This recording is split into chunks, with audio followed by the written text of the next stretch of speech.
Drew Lock have no business picking any of the players the Broncos should be getting in the offseason. And I'm not sure if there was anybody at this station that was more frustrated at the Broncos' reluctance to put Drew Lock into practice, take him off the injured list, put him into games than me.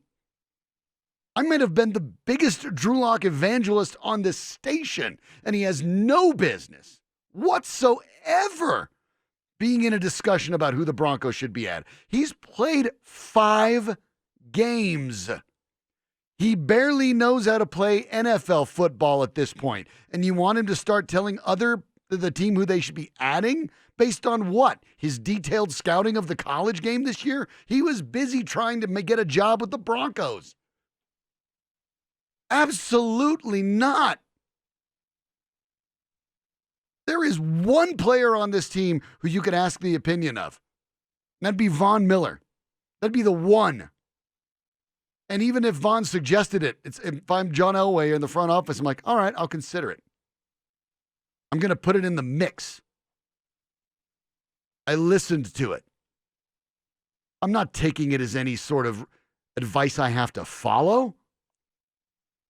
That's just bonkers. Tyler had it spot on. As much as I've talked up Drew Lock, all I've said consistently is Drew Lock should be the quarterback for the Denver Broncos in the 2020 season. He's proven that much. At the end of the year, well, we'll take a look again. But beyond that, absolutely not. I can't even believe this is a discussion. You cannot be asking Drew Lock. What, you're supposed to ask Drew Lock, okay, Drew, you weren't at the combine. What are you going to do? Show him the interviews with Jerry Jeudy and CeeDee Lamb and Henry Ruggs and say who should we add? You think he's been watching their film or something? You think? I mean, that's crazy. No. Players play, coaches coach. GMs do GM stuff. That's what they get paid for. When your coach has enough experience like Bill Belichick or Andy Reid, you can make some suggestions to your GM. When you're Vic Fangio, you really don't all that much. Vic Fangio didn't even get to pick all his assistant coaches. John Elway did that. Without experience? No.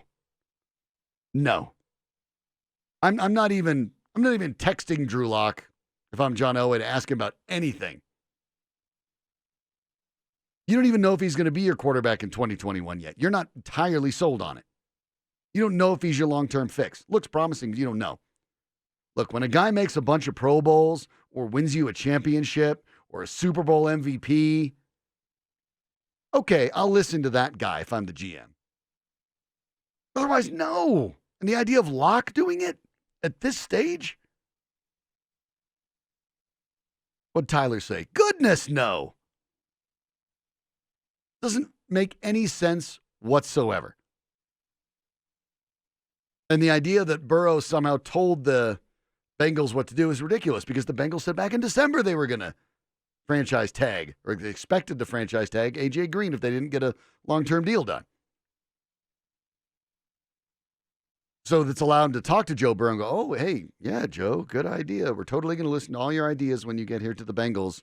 We're looking forward to drafting you. We're going to definitely listen to all your suggestions right after you put on that hat and say you're excited to be a Bengal. They already made those decisions beforehand. I can't believe that's even a discussion. You're not even sure if this is your long-term solution to quarterback. You're not going to ask him for advice the offseason. He doesn't even know. He's not watching that. He's not scout. Why even have scouts then? Don't even worry about it. We just ask our players, hey, when you caught a couple games on a Saturday this year, who'd you like? We should totally draft that guy on the 2 or 3 games you went to, or maybe a handful you watched on television. No. Why even have the combine? That's already of dubious value. If you're just going to have players pick their teammates, They only are going to know their friends or the people who are already stars. What's Drew Lock going to say? Well, it'd be pretty cool if you could add Amari Cooper. He seems pretty good. Oh, okay. Well, let's do that.